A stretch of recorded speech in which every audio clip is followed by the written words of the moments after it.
welcome to part 2 of the Economy Tracker debates, viewers. I've been conducting on Times Now. There are unmistakable signs that the economy is slowing down. I will list some of the indicators that confirm that the problem has reached a criticality.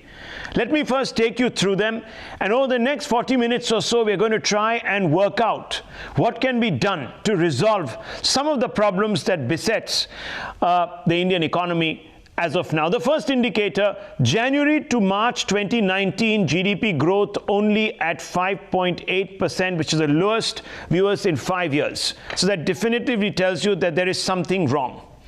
The second indicator, India Inc.'s June quarter earnings missed their profit forecasts. This is again the worst in 3 years. The third indicator, car sales in July down by over 30%. It's the highest fall in over 2 decades, viewers. It tells you a lot, in fact, because this was not just a sunrise sector, but it's also been one of the most remarkably robust sectors. The fourth indicator, the January to June 2019 period, retail loan growth only at 7.3%, which is the slowest rate in 5 years, viewers. All of these indicate something. We'll demystify that and provide you a solution. The fifth indicator, June 2019 core sector growth at 0.2% versus 7.8% last year. You do the math on that, and that is a huge gap. That's lowest in more than 4 years. Indicator 6, April to June 2019 fiscal deficit at rupees 4.32 lakh crore. And the fiscal deficit exceeds 61% of the full year target. So there's another big problem. It suggests a kind of excess at one level. Indicator 7, Indian companies announce projects worth rupees 43,400 crores in Q1. And that means that fresh investments have plunged to a 5-year low. Yes, 5-year low. The obvious question then is, what will it take to lift the sagging economy? Over the next 40 minutes, we will discuss the solutions. And I want to first begin and welcome our panel this afternoon. Panda, VP and spokesperson of the Bharatiya Janata Party, R. Jagannathan, Editorial Director of Swarajya. Professor Arun Kumar, senior economist, and Sanjay Baru, former editor of the Economic Times, and of course a man who needs no introduction. I want to begin with you first, Dr. Baru. The economy is in slow lane. I don't think there's much dispute about that. Last week when we had a stirring debate here on Times Now, that was the overwhelming and overarching conclusion. Now let's look at what has caused this and what we need to do to fix it. You know, Rahul, I'm an old-fashioned macroeconomist. Right. And I believe in the power of the word expectations. Expectations about the Indian economy were positive from around 2001, 2002 till about 2012. We had a decade of positive expectations, which drove the growth process, drove investment, drove savings, drove consumption, and overall, the global environment was also favorable. After 2010, the global environment worsened, but after 2012, expectations at home turned negative. Mm-hmm. And I think one of the great failures of the Narendra Modi government has been to not recognize the importance of expectations and to shape those expectations. You know, Mr. Modi has been a brilliant political communicator. He has been able to deliver 2 massive victories to his party. But on the economic front, I'm afraid, he has failed to communicate. The concept of India becoming a $5 trillion economy is an ambitious target. But I think the whole trick about macroeconomic policy formulation is to be able to convince the economy that this is doable, this is feasible, and that the government is in fact taking measures to move from here to there. I'm afraid on that front, we still are in a shadow period when expectations continue to be low. There are many measures the government has announced with obviously an aim to alter the state of expectations. If the state of expectations are altered, then of course you could see an improvement in the investment rate, following which there would be an improvement in the growth rate. Right. But at the moment, to the best of my knowledge, most players are still holding back.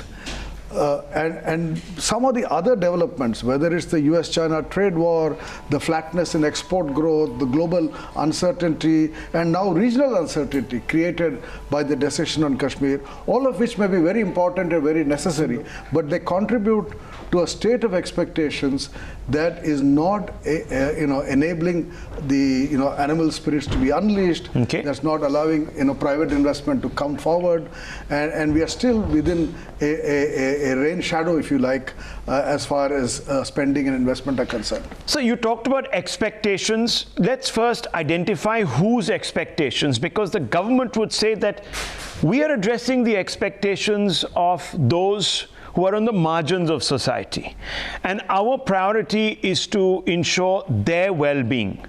Do you think there can be a mismatch? I'll come to that part. Let me just bring in Jay Panda on this.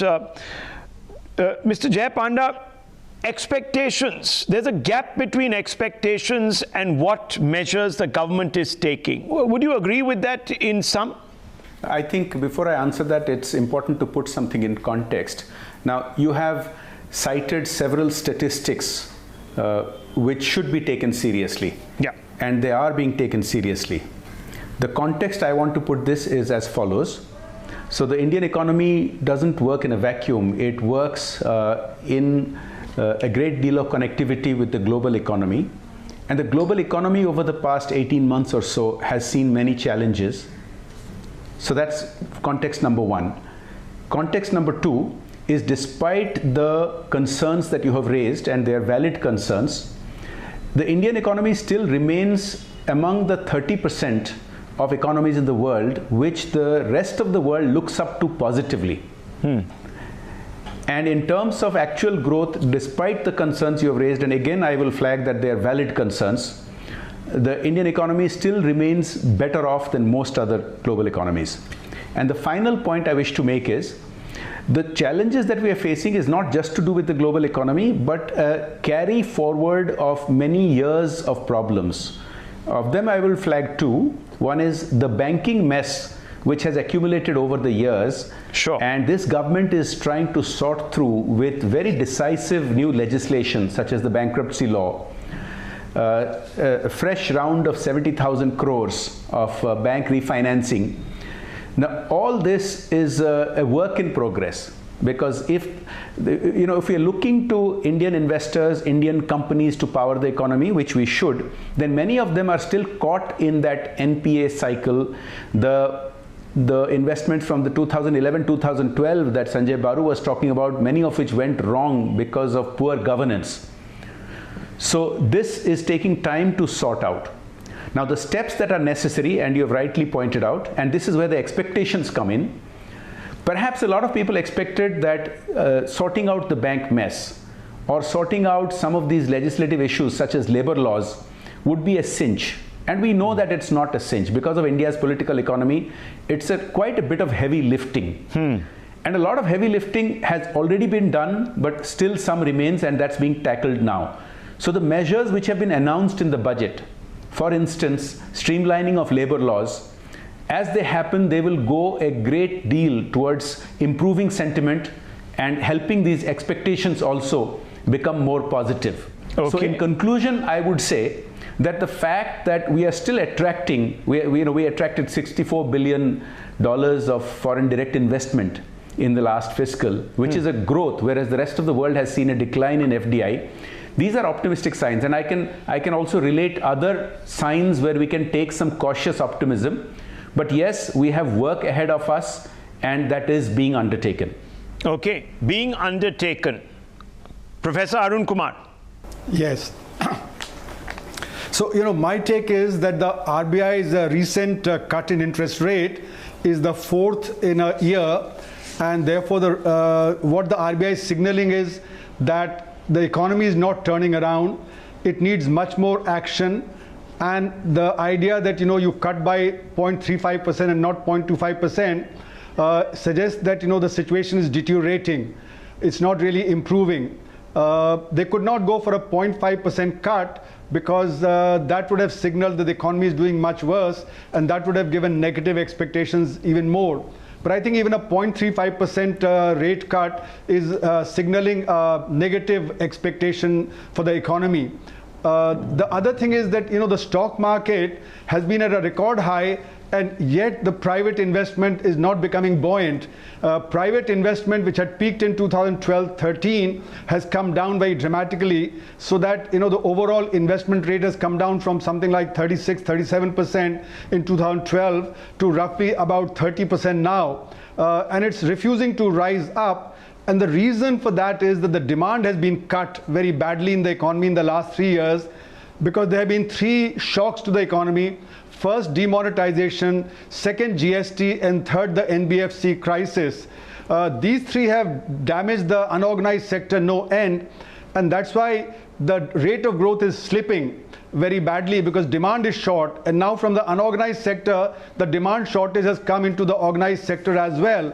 And that's why you see the figures that you see regarding the automobile sector, regarding cement, regarding transportation, freight traffic, and various other factors. They all signal that the rate of growth is not 5.8% but has slipped further. Okay. And this quarter it may have come down further to 5.3% or thereabouts.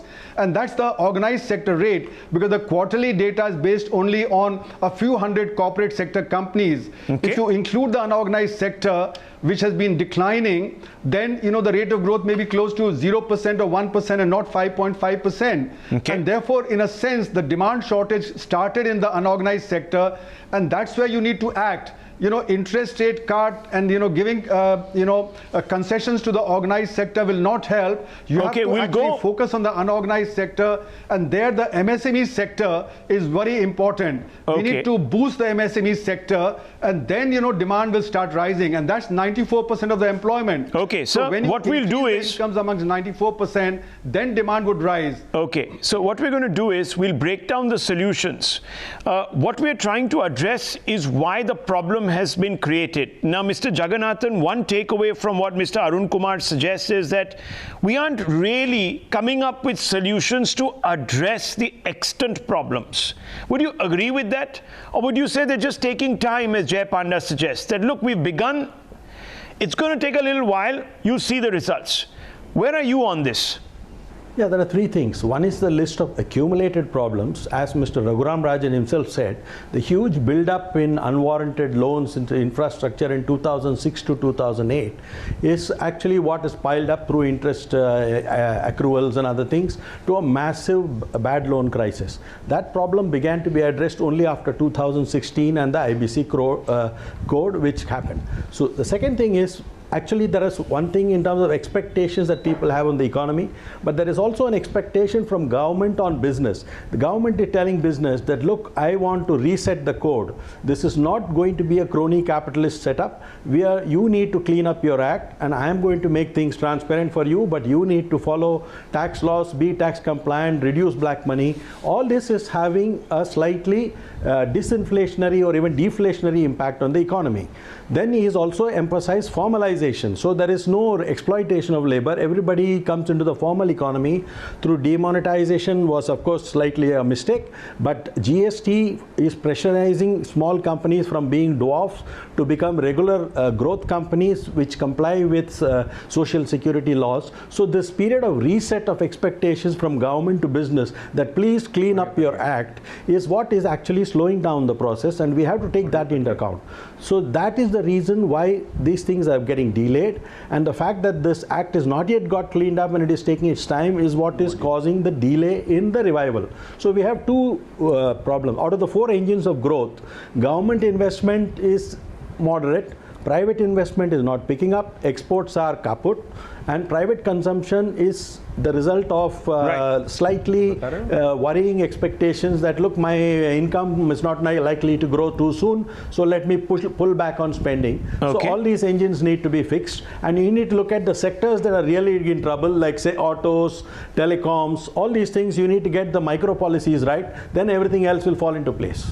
Okay, look, let's start flagging some of the solutions that we've also put together, our intelligence unit has put together. One suggestion is let's maximize revenue by minimizing tax. How does that work, Dr. Baru?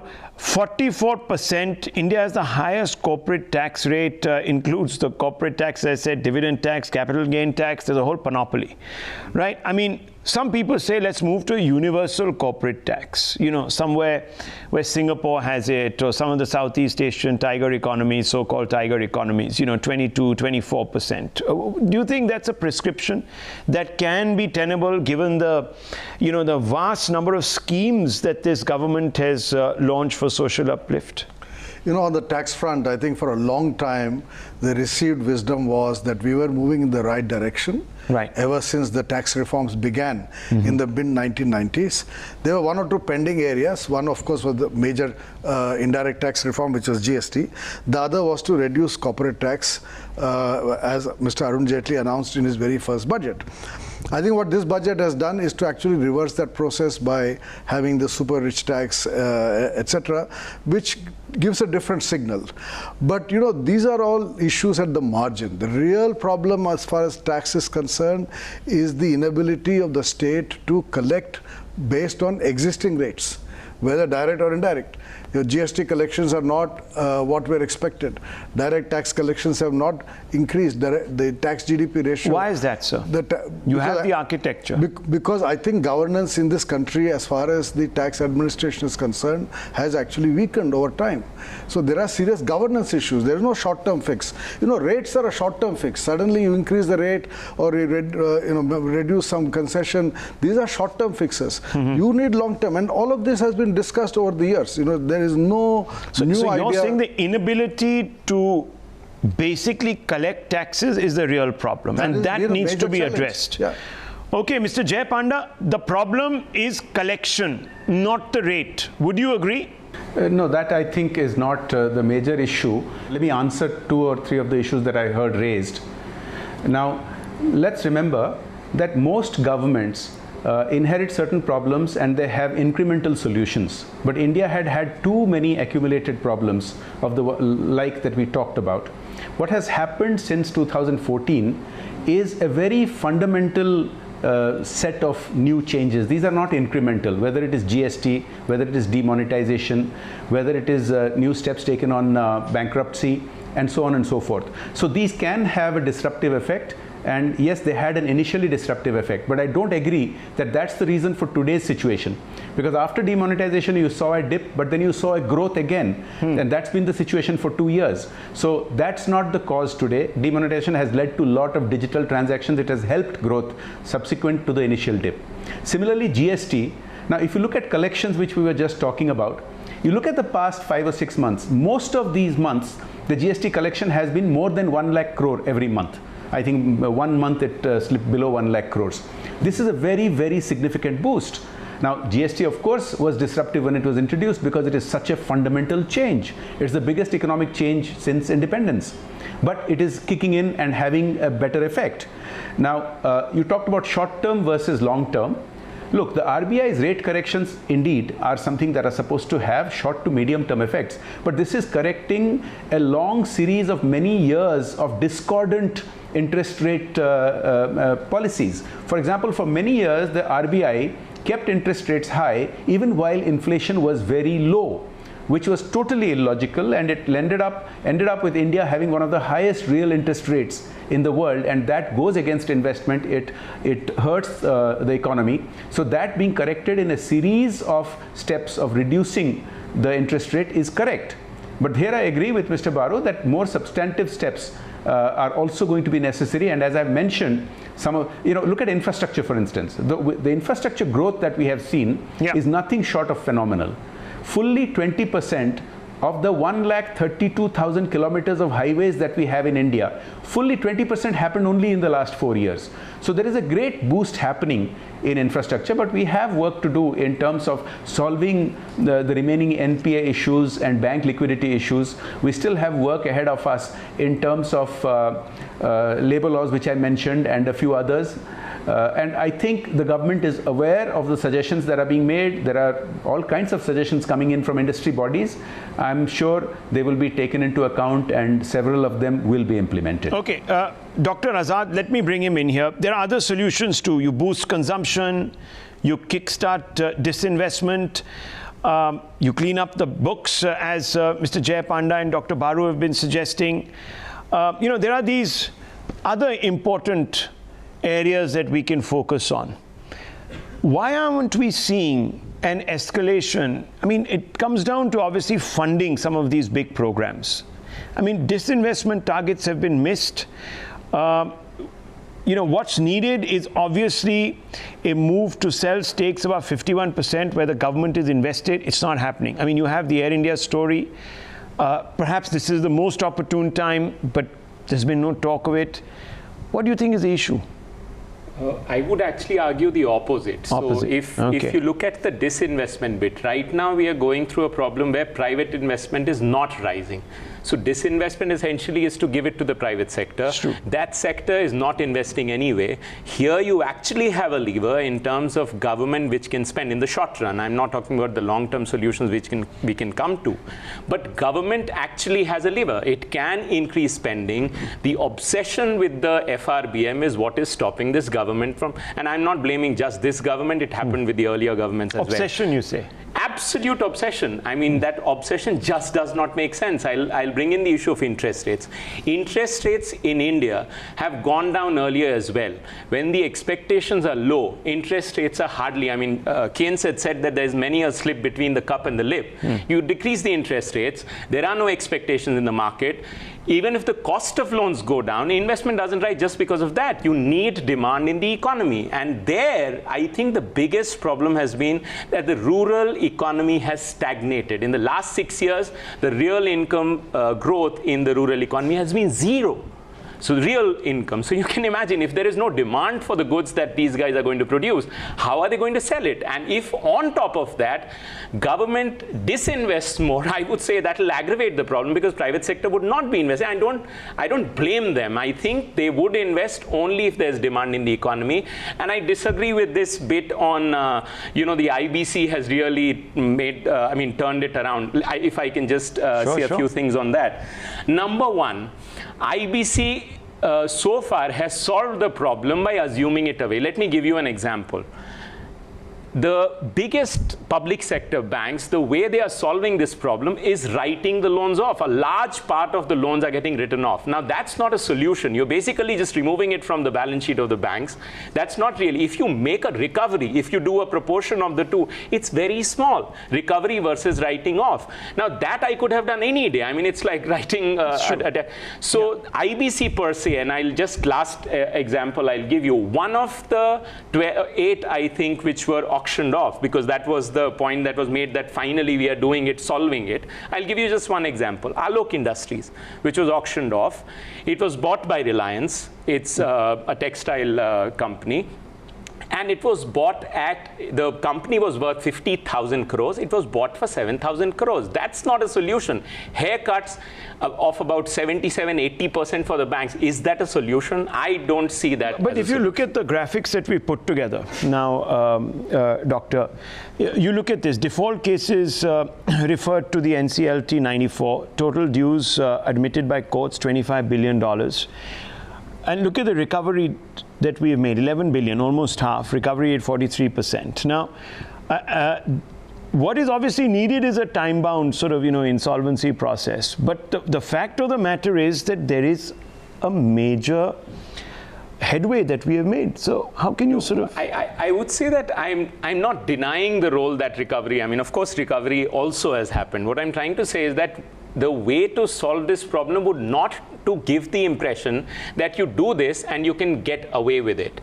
All right, because if you're setting this as a precedence that, writing off and it will be auctioned off at a price which is completely driven by those who are bidding, then there is a problem, because you're not just looking at a short-term solution. In fact, Raghuram Rajan had said that this is a riskless capitalism that we are going in the direction of, that you take the risk, but the burden of that risk goes on to the people. They are the ones who are paying for it. It's our money from the savings deposit which is writing it off. It's our taxes which is financing that when you recapitalize the banks. So obviously those who have made those decisions, they also have to pay up in some way. So I'm not saying recovery is not there at all, but I think it is also setting a precedence which may not help in the long run. Okay, so then how do we boost the rural economy? It's a massive question. We can have 3 debates on it. But a couple of points from you, Dr. Baru, before I bring in Arun Kumar and Jagannath. Let me make 2 points. One, of course, is as far as your question is concerned, rural economy, you increase support prices for farmers, you move ahead with all these various programs of the government aimed at injecting purchasing power into the rural poor, etc. That I think, as Dr. Azad said, be a little liberal with your fiscal deficit targets, spend money, but more importantly, empower the farmer with higher minimum prices or support prices. Okay. But there's a larger issue raised by your earlier discussion about IBC, etc. See, cleaning up an economy is important. Growth is also important. Cleaning up an economy can contribute to a slowdown of growth. And therefore, we have come to a point, in my view, where you have to make a choice between how much cleaning up do you want to do and how much growth do you want to stimulate. I think. So you're suggesting, capitalist development is not a clean process. To imagine that you can actually have transparent, clean economy, I think is humbug. The fact is, there will be crony capitalism, there would be problems, but if you want to get growth going, then some of this cleaning up process has to be slowed down. It's not a very fashionable thing to say, it's not a very ethical thing to say, but as an economist, you have to recognize what is it that will make people come back and invest. I use the word expectations as the most important word in my lexicon. But my second most important word as far as economic policy making is concerned is communication. The communication coming from this government has been that if you do something wrong, you'll be punished. Yeah, na khane dunga, na khaunga. I mean, that is what this. That is holding back a lot of activity. So are you suggesting that the moral high horse that the government is on, you have to get off it? I mean, that's okay. So that is really going to take a huge recalibration. I mean, we've already got people who are interested by your provocative idea. Let me bring in Mr. Jagannathan and Jay Panda and Arun Kumar on this. Look, the point that is being identified by Dr. Baru is that we should get off our moral high horses. This obsession with sort of cleaning up the economy is taking it too far. Mr. Jagannathan, between posturing and idealism, the government will find this difficult politically. See, we need a golden mean. It is not necessary that everything that this government done was wrong, because if you did not start cleaning up at least the most egregious forms of crony capitalism, you will have a mess. That is how we landed up in the mess in the first place. Only problem is you need to balance it. You say, look, this is what I expect from you guys, but please tell me your problems. I'm also going to solve those. So you need to move on both fronts. You say, look, there is a trade-off, which I earlier mentioned, that all these business of higher tax compliance, less corruption, more transparency has resulted in a deflationary impact on the economy. Exactly. Now we need to marginally correct course and say, okay, we have cleaned up to a point, now we need to get growth back. We will talk about this after 3 years when we are back in a high growth mode. So that, I think what Baru says is right, but it's not entirely right. I'm just saying that you need to balance these two factors, cleaning up and growth together. Okay, so treat some of the businessmen as Robin Hoods. Okay, that's an interesting one, Arun Kumar. What does that do politically? Because everything does come down to signaling, and Dr. Baru says that the government has been effective in its political signaling. The political messaging has been zero corruption under our regime, no tolerance for corruption. And then you will have certain people who might, surface between the cracks and get away. And then the opposition will jump and say, Soot Poot Sarkar. How does this work? So, the question of corruption is really a political economy question. And that, until you sort that out, I don't think you can tackle corruption. It's not by having more rules. You know, we've had at least 40 committees and commissions since 1948, and they made thousands of suggestions to tackle black economy, and hundreds of them have been implemented. The black economy has continued to rise. So I think it's a real problem how to sort that out. But I think the real problem is not there. The real problem is that our tax to GDP ratio is one of the lowest in the world. Direct tax to GDP ratios been hovering between 5.5 and 6%, is not rising, and it's one of the lowest in the world. So we are a grossly undertaxed nation. How to tackle that? Because only when you get more resources into the government will the expenditure by the government rise, because at the moment, given the demand shortage, the private sector is suddenly not going to invest more. And disinvestment doesn't mean additional investment. It only means investment shifts from creating new assets to buying the old assets. So that doesn't lead to a rise in the investment process. So at this point, as was said earlier, the government needs to increase expenditures, but for that it has to collect more tax resources or get other non-tax resources to come in. And that's where I think the situation is lacking, because if you look at this last budget, there the capital expenditure in the budget, including IEBR, has been cut from about 9.25 lakh crore to 8.5 lakh crore, whereas the promise is that we'll be spending 20 lakh crore on an average for the next 5 years. So if you spend only 8.5 lakh crore, how will you reach an average of 20 lakh crore over the coming years, including IEBR and other such things? So in other words, the government needs to have a very definitive program as to how to boost the demand in the unorganized sector, of which agriculture is a major component. And if you don't do that, then demand doesn't revive, and if demand doesn't revive, then investment won't revive, even if you give concessions to the organized sector. So in essence, you need to increase demand in the unorganized sector, which has been suffering as a result of the shocks. And let me say that the government has had 8% rate of growth twice in the last 5 years. Yep. So the economy begins to recover, and then because of the shock, it comes down. And each time it's the unorganized sector that has been hit, whether GST, whether it is demonetization or the NBFC crisis. So we need to really look at a different package, which is not based on the revival of the organized sector alone. We have to think about generating more. So the government has got its priorities wrong, Jay Panda. Employment generating sectors like education, health, and such like things. So priorities are wrong. That's what Arun Kumar is saying. So I think there are three important issues have been touched upon by the last two panelists. Let me touch upon them. One is whether cleaning up should be slowed down to improve the growth rate. Second is about whether any of this is yielding results, such as on the black economy and the rural economy. So look, it would be fairly simple for this government to go slow on the cleaning up and do some window dressing on the NPAs and show high growth. But that wouldn't be real. That would give, that would of course meet the short-term objective of showing higher growth. But unless we fundamentally clean up the cancerous elements of our economy, which are NPAs, which are corruption, we will not have a better, larger economy in the coming years. We will find it difficult to get to the $5 trillion economy size. So I think the real question is not whether you should slow down the cleaning up, but the real question is, can you manage the disruptive effect of cleaning up? Can you find a way to have a softer landing rather than a hard landing, as many of these investors have been caught up in this NPA mess? So that's number one. Number two, to say that it is not having any improvement is not true. We have just had the discussion on how the bankruptcy process is in fact freeing up assets. I don't agree that privatization is the wrong way to go about it, because it is taking assets which are not working properly and making them productive. And on the black economy, yes, it was growing for many decades, but since demonetization and since GST, it is not growing. Today, you can go and look at those sectors which used to be cash dependent on the black economy. Go to real estate and try to buy a flat or sell a flat.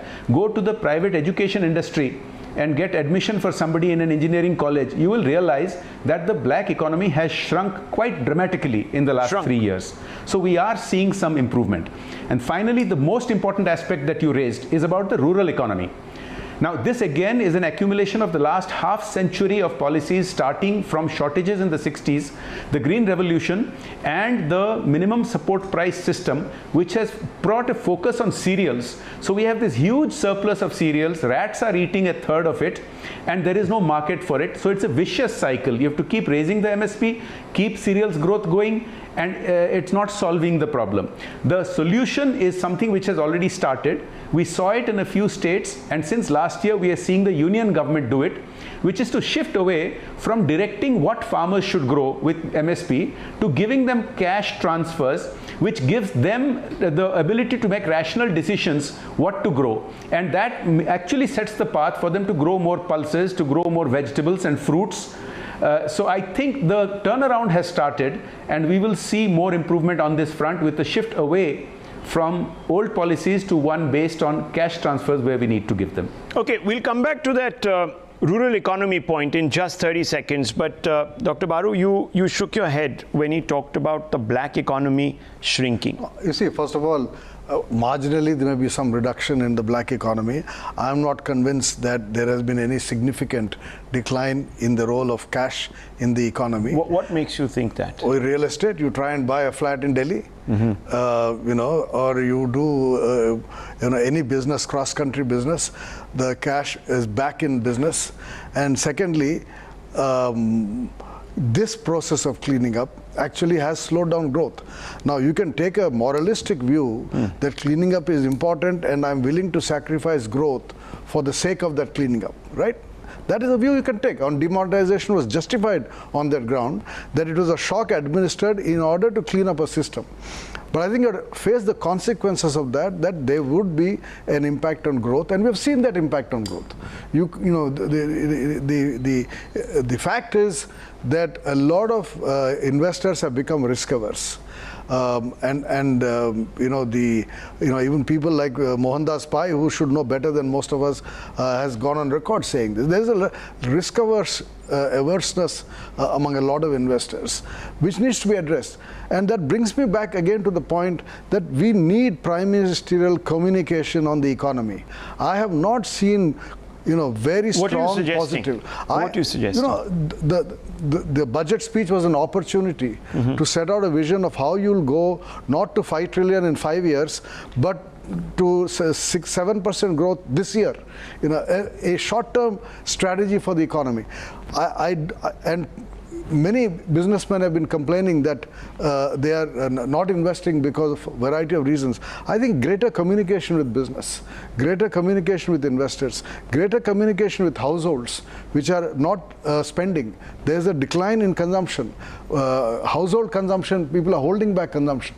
I think you need better communication to alter the state of expectations. Okay, Mr. Jagannathan, on the points that have been raised by Jay Panda, on the rural economy for a few moments. Look, we can have our disagreements on whether we need to go slow on cleaning up, etc., and its impact really on boosting demand and slowing down the economy. That's, that is a debate that we can get into. It's an interesting one, but it's too much, as someone was saying, in the political economy scheme of things. I want to come back to the main point, the rural economy. Everyone says that's the key to growth, but the big ticket reforms, the reorganization of the markets, etc., etc. I mean, we can keep on giving out MSPs, but that's just a quick fix Band-Aid solution. That's not happening. Enough of the big ticket is not happening. Yeah, agreed. I think the most important thing is all the markets, especially the agricultural markets, have been tied down by vested interests. Maharashtra a year back tried to change the APMC rules, and as soon as the law was passed, it kept it in abeyance because there are vested interests working on it. So you need to free the markets. But the point is, as far as agriculture is concerned, I think if you merely transfer at least half the amount you spend, it's currently the subsidies in the agricultural sector exceed 3 lakh crores. Yeah. Now, if even half the money is transferred as cash to poor farmers and say, look, you don't need fertilizer subsidy, here is 72,000 crores I'm spending, and 72,000 crores enough to give you another 6,000 rupees a year in cash. Now you decide whether you want to use urea or phosphatic fertilizer, or you want to use organic fertilizer and save money. You use it, maybe you can want to educate your kids. Once you do that and get people out of the farms, if you do not reduce your agricultural population by half, farm farm income is not going to double, and that reducing the agricultural population needs you to, one, free the markets, and secondly, shift cash into their pockets so that they are not dependent on agriculture. They can just go reskill themselves and look for other jobs elsewhere in smaller cities, elsewhere, service sector, where they are starting to go. I mean, that is where you need to get people off the farm. That is the best farm reform you can do. Okay, Doctor. So I think there is a problem here.